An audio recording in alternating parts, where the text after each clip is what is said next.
Ethan is next. You want to pick up on what Mary was saying? Yeah, I'd just like to say it's absolute nonsense, quite frankly. I'm a young Jewish man that was raised in northwest London. And do you know one end of a gun from another? I have shotguns on my friend's stag in Romania, but I have friends, okay, that went... Well, that's another story we might get to, but go on. Yeah, but my friends, I have numerous friends that I grew up with that decided to go to Israel and fight for the IDF.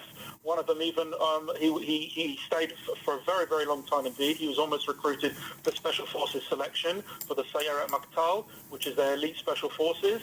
You know, so it's absolute nonsense what she was saying. I know it's personally firsthand. The second point I'd like to say is that there are people that support the Palestinian cause and the Palestinian right for national self-determination, including myself, and there are many Jews who do that also. Okay, and it's not because we're anti-Semitic. How could I be? I'm a Jew myself. Okay, some of the most ardent critics of Israel, Norman Finkelstein, Jewish, Noam Chomsky, Jewish, Max Blumenthal, Jewish. The Jewish community, the population around the world isn't homogenous. We don't all support Israel no matter what, okay? With all the things that are going on in the world, as Mary said, the reason why people criticize Israel is very, very simple. Israel has legalized assassination. Israel has legalized house demolitions. It's legalized kidnappings. It's legalized torture.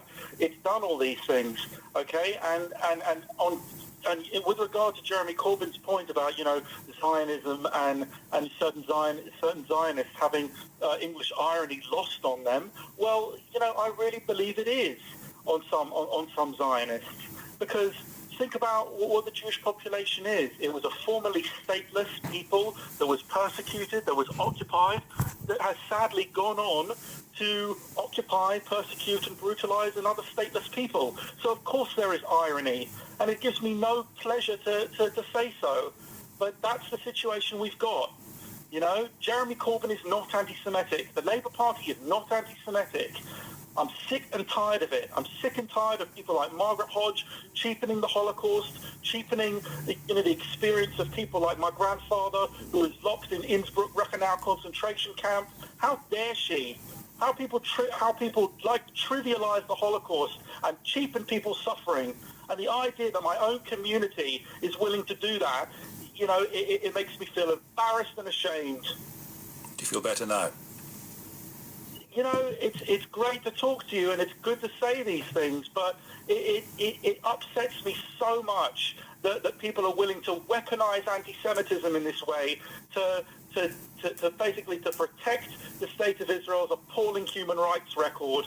You know, and I just wish, you know, that the Jewish population, my community, would sit back and reflect on our own suffering and understand that the Palestinians have had their fair share too, and that we should get on board with what Jeremy Corbyn suggests, which is a peaceful two-state solution. Thank you very much for the call. We appreciate it.